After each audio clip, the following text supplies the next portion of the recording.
Bonjour à toutes et à tous, j'espère que vous allez bien. Aujourd'hui on se retrouve dans une nouvelle vidéo où on va tester les produits que j'ai unboxés dans la vidéo précédente.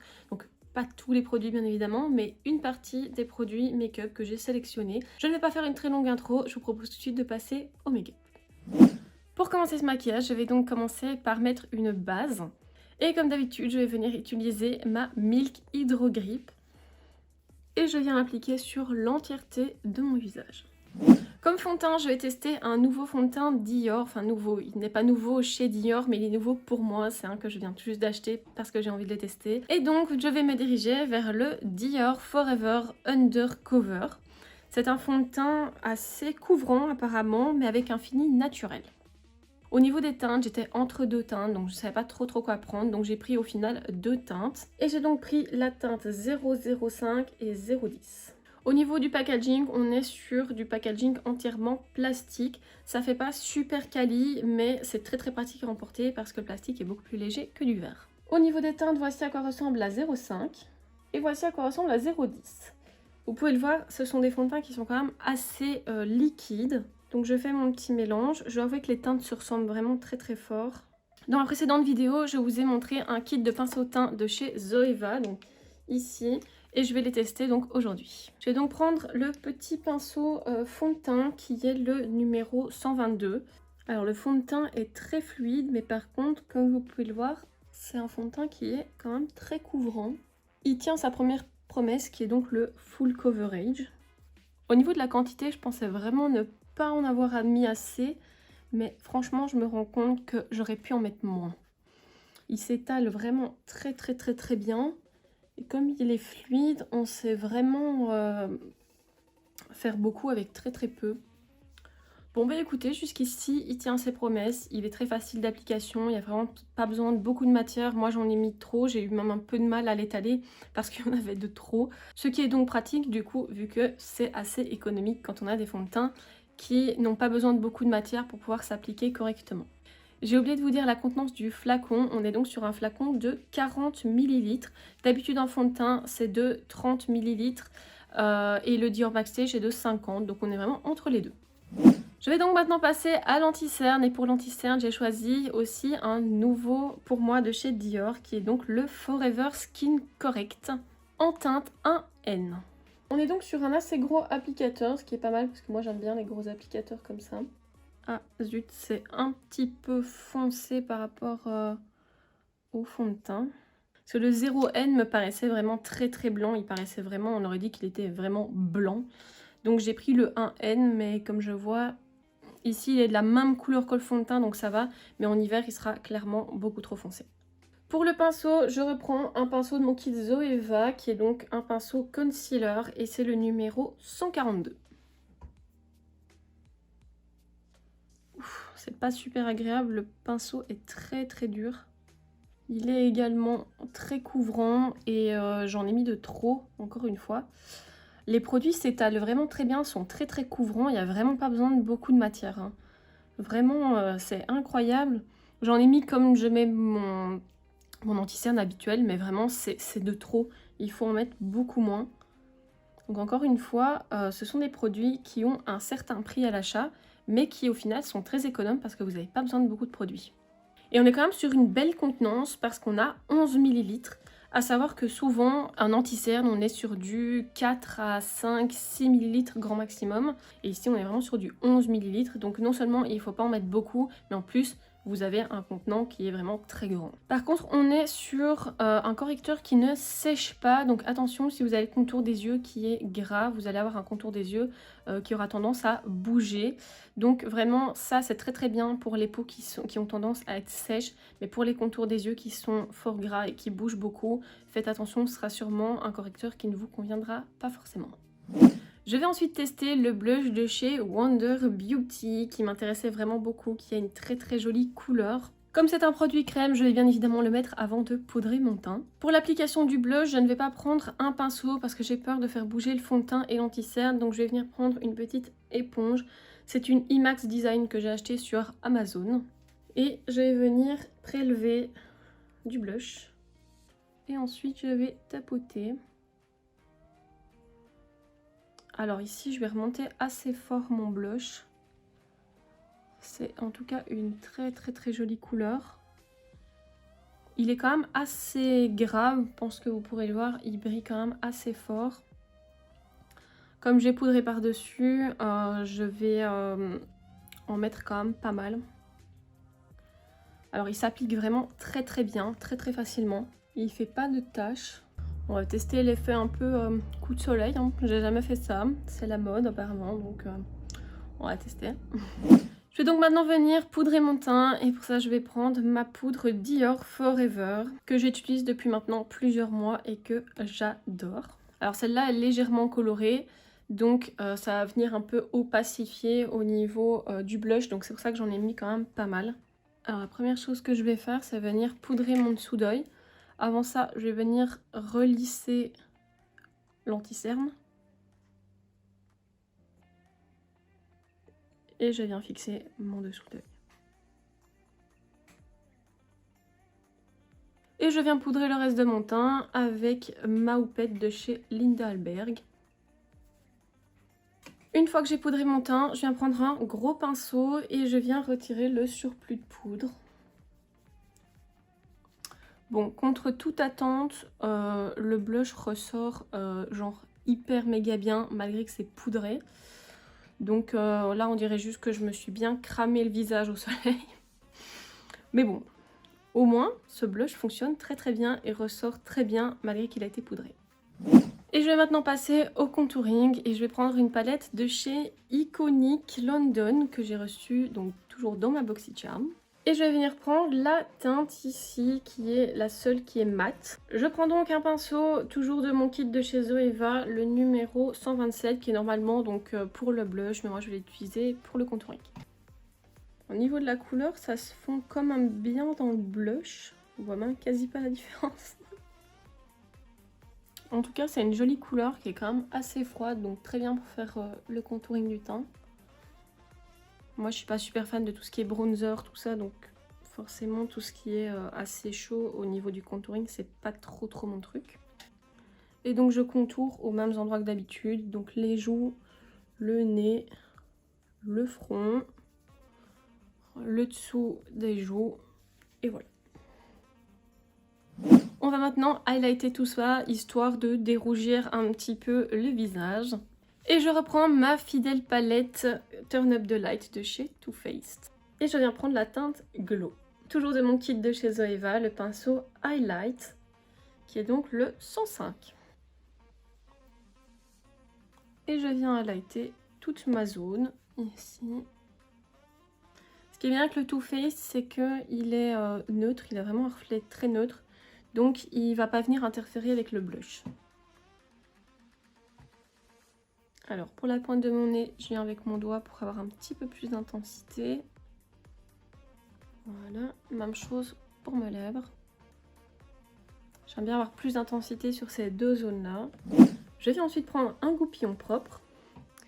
Et je viens nettoyer mes sourcils de tout ce qui est poudre, fond de teint. Histoire que mes sourcils ne restent pas sales et que le produit que je vais mettre après ne fasse pas une bouillie. Je viens ensuite fixer mon teint et pour cela je vais prendre le NYX Matte Finish.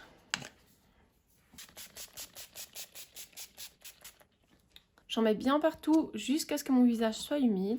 Je reste dans une position neutre et j'attends que ça sèche. Pour les sourcils, je vais venir prendre mon produit habituel, qui est donc le NYX Tinted Brow Mascara en teinte black. Et je vais venir tout simplement brosser mes sourcils.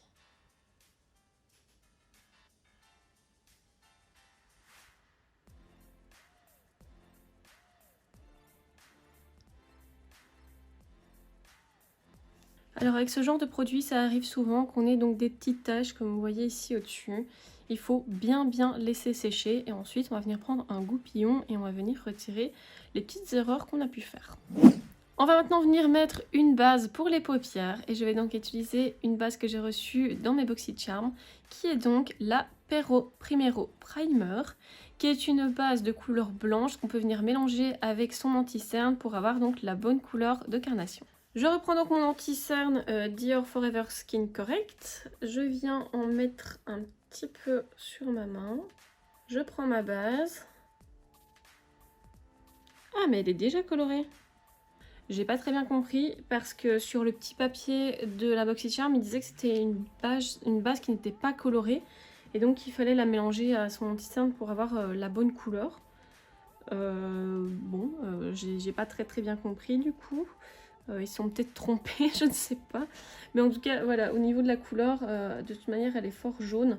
Donc je vais quand même la mélanger avec mon anti-cerne pour essayer de la faire revenir. J'ai même la mélangée. J'ai un anti-cerne ici de chez Révolution qui est fort blanc. Je vais mettre un petit peu de cet anti-cerne là pour corriger un petit peu le jaune et le neutraliser. En mélangeant, voilà la couleur que j'ai obtenue. Ça va déjà un petit peu mieux avec mon teint. J'ai pris un pinceau de chez Billion Dollar Brushes, donc un pinceau plat en langue de chat, que j'ai également reçu dans une BoxyCharm, mais d'il y a très longtemps. La base est vraiment très épaisse, donc bon, on va essayer ça. Bon, au niveau de la couleur, c'est encore un peu trop jaune pour moi. Et donc je vais venir souligner mon sourcil. Et j'applique la base sur tout le reste de la paupière. Vu comme elle est épaisse, je pense pas que c'est une base qui va sécher, pas comme la Révolution ou la Anastasia Beverly Hills. Je crois que c'est plus une base style P. Louise. Donc qui va rester grasse et collante. Donc je vais venir reprendre mon éponge. Je ne vais pas prendre le côté sale, je vais prendre le côté pointu. Et donc je vais venir dégrader la base au niveau de l'intérieur. Ah, quoique, j'ai peut-être dit des bêtises. Ah non, elle sèche. Elle sèche. Donc il faut quand même se dépêcher de la dégrader. Parce que sinon ça fait une ligne vraiment pas jolie. Donc vraiment il faut se dépêcher de la dégrader, sinon ça fait des trous.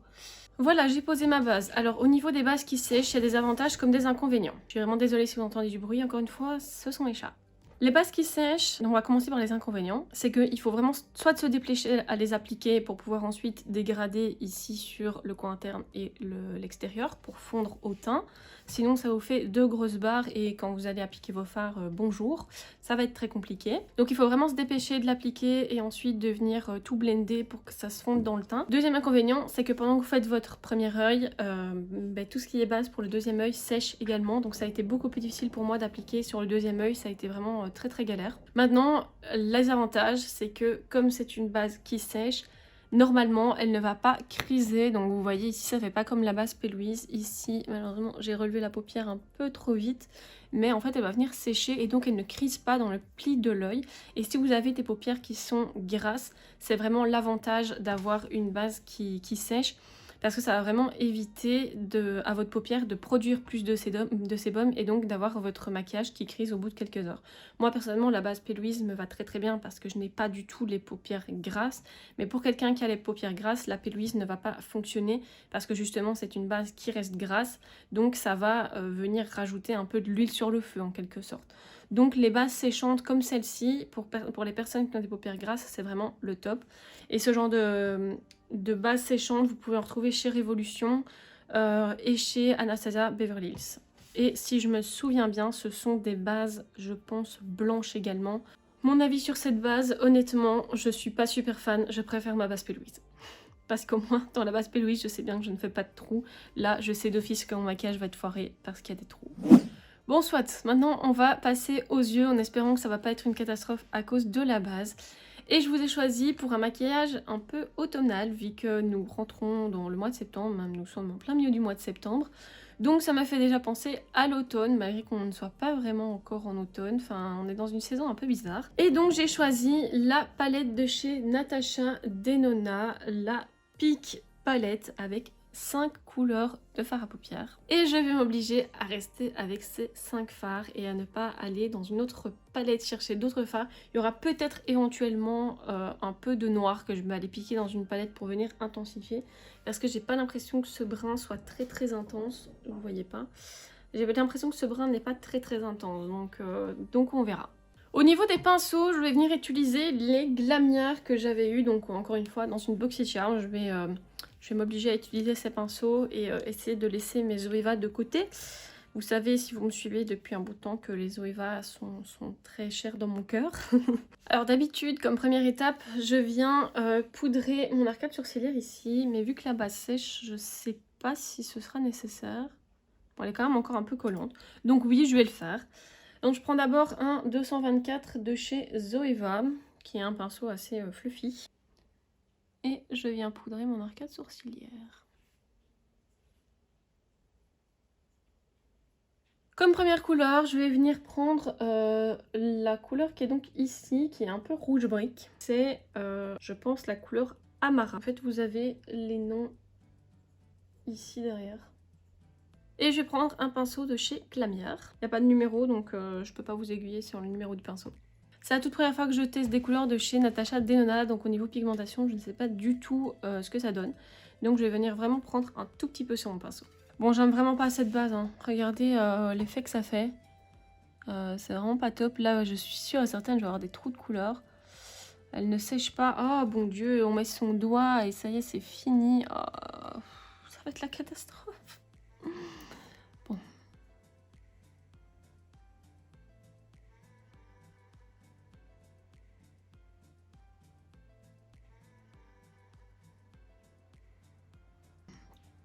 J'ai un petit peu du mal à appliquer mes fards sur cette base.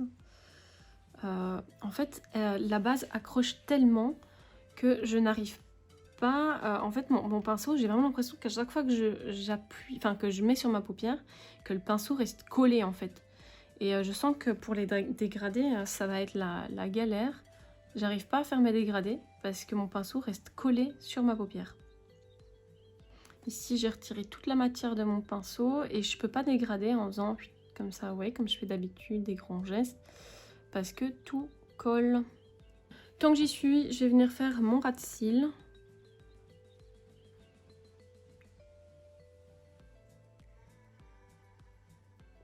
Au niveau du pinceau, je peux pas vraiment vous faire un super retour parce que comme je galère à cause de la base, j'ai l'impression que le pinceau est pas bon, mais je pense que c'est vraiment pas le pinceau. Je pense que c'est vraiment un problème de base.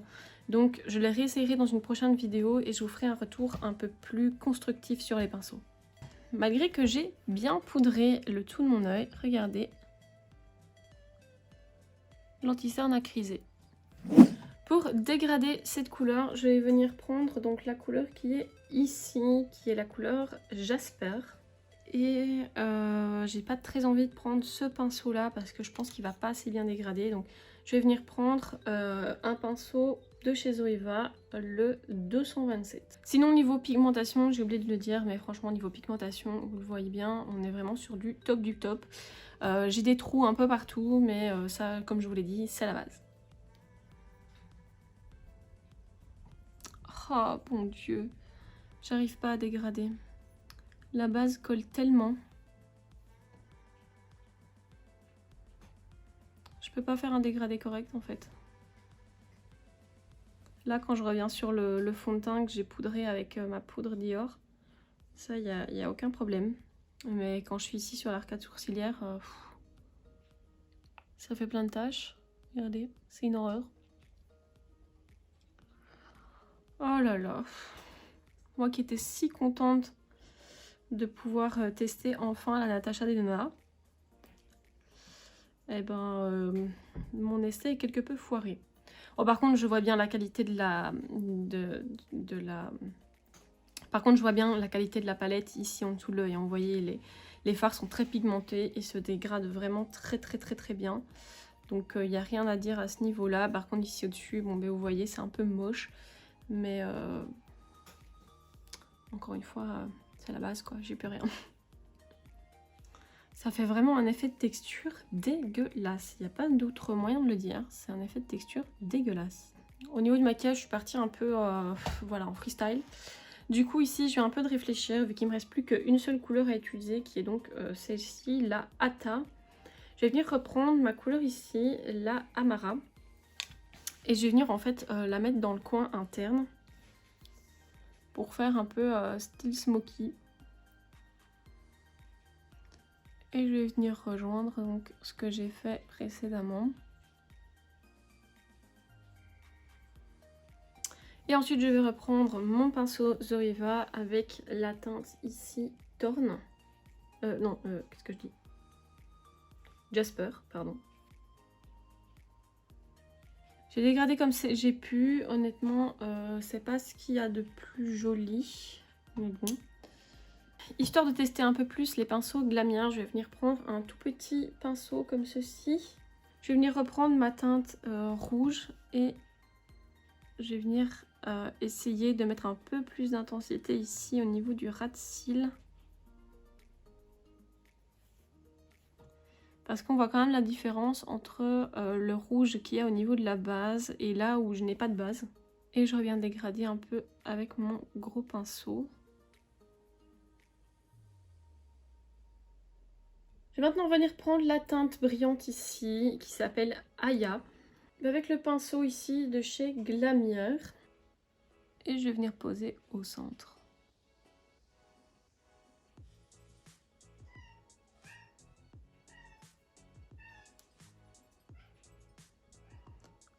Alors la teinte est vraiment super belle. La teinte marque vraiment super bien. Elle est très très belle. Et donc je tapote pour essayer de dégrader. Je vais reprendre un petit pinceau toujours de chez Glamier. Je reprends la même teinte et je vais venir la mettre dans mon coin interne.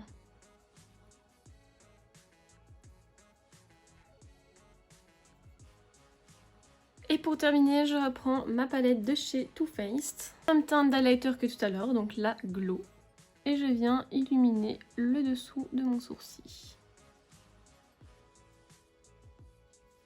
Et donc voilà, le maquillage au niveau des yeux est terminé. Il est très simple. Au final, il ne comptabilise réellement que 3 couleurs. Juste une petite palette comme celle-ci, des fards de qualité et on peut faire un très joli maquillage. En tout cas, au niveau des fards de chez Natasha Denona, ce sont des palettes qui coûtent relativement cher, même très cher. Mais par contre, je trouve que la qualité des fards est au rendez-vous. Au niveau pigmentation, il n'y a rien à dire.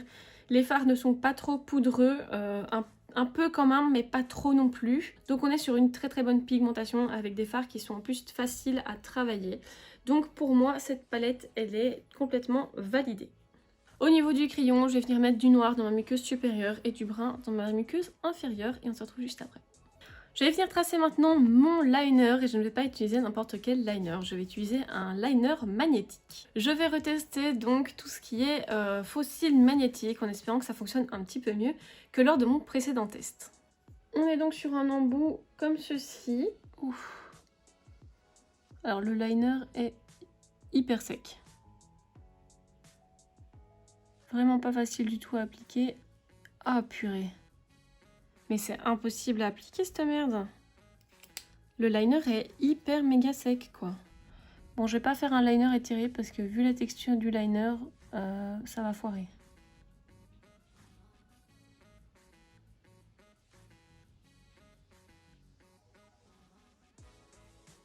Je viens tout juste de lire sur le packaging qui recommande d'appliquer les faux cils magnétiques lorsque le produit est à 80% sec. Ça va être très compliqué de le mettre quand il sera à 80% sec parce que quand vous l'appliquez, il est déjà à 90% sec. Donc voilà. Honnêtement, pas du tout convaincue. C'est une horreur. Vraiment, ça sèche même sur la brosse. Regardez la tronche de ma brosse maintenant. Elle est déjà beaucoup plus épaisse que tout à l'heure. Le produit vraiment sèche dessus. C'est horrible. Et ça pue. Vraiment, ça pue. Avant d'appliquer les fossiles, on va bien évidemment venir mettre du mascara. Et j'ai choisi le mascara waterproof de chez Milk, que j'ai également eu dans ma BoxyCharm.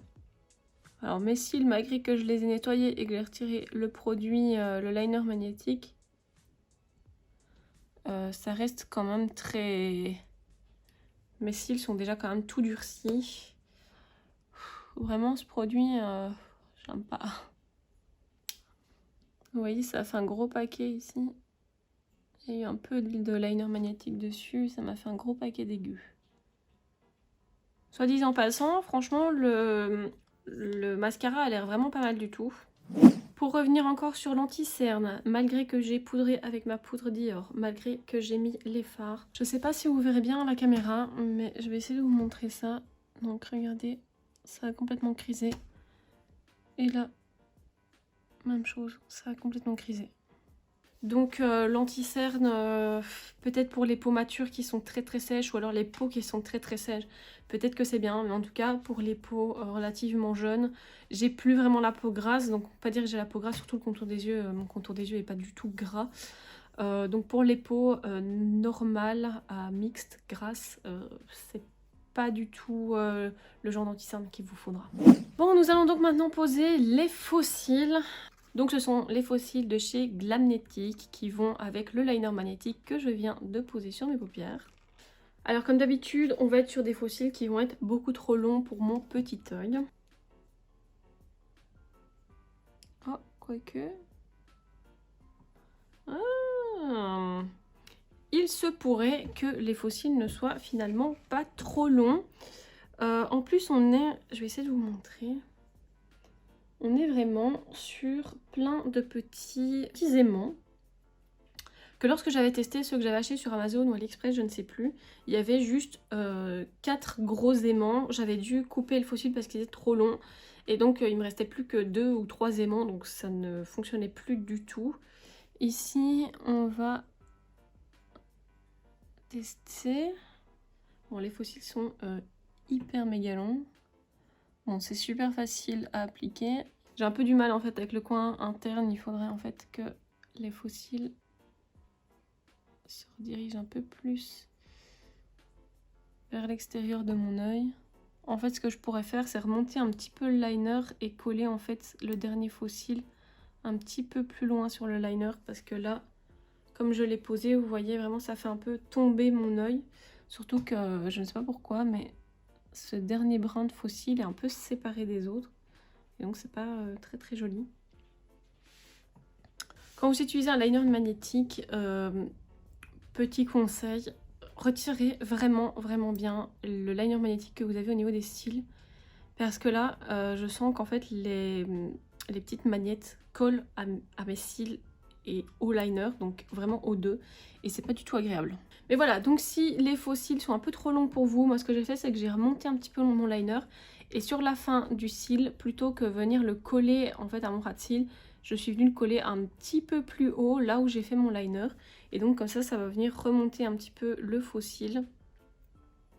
Et donc vous n'aurez pas besoin de le coller et donc de perdre un petit magnète quoi.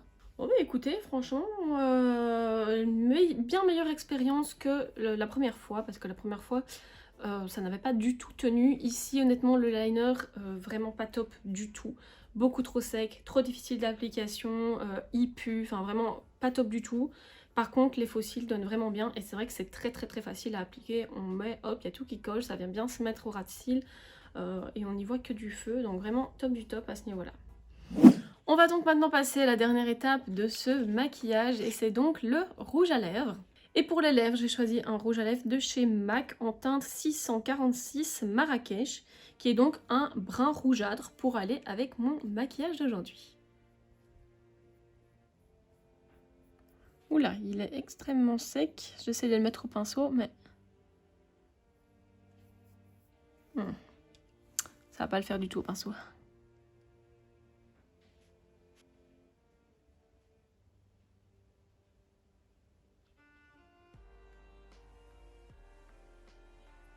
Alors franchement, au niveau de la couleur, je la trouve vraiment magnifique. Vraiment, ce brun rougeâtre est super beau. Le rouge à lèvres, c'est la première fois que j'utilise un rouge à lèvres de chez MAC. C'est un mat. Et j'avoue qu'il est un peu sec. Donc pour le mettre au pinceau, c'est un peu compliqué. Comme vous l'avez vu, je n'ai pas su. Donc j'ai dû le mettre directement au raisin.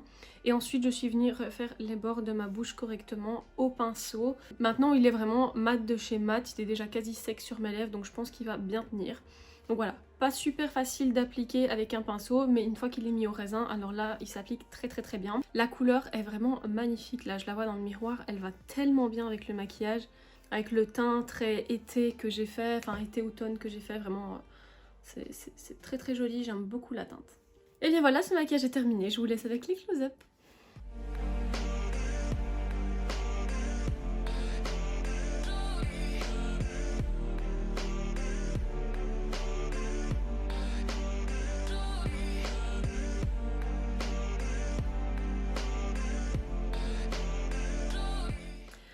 Voilà, je pense que j'ai à peu près tout dit sur les produits. Vous avez eu une revue entière, un tuto entier.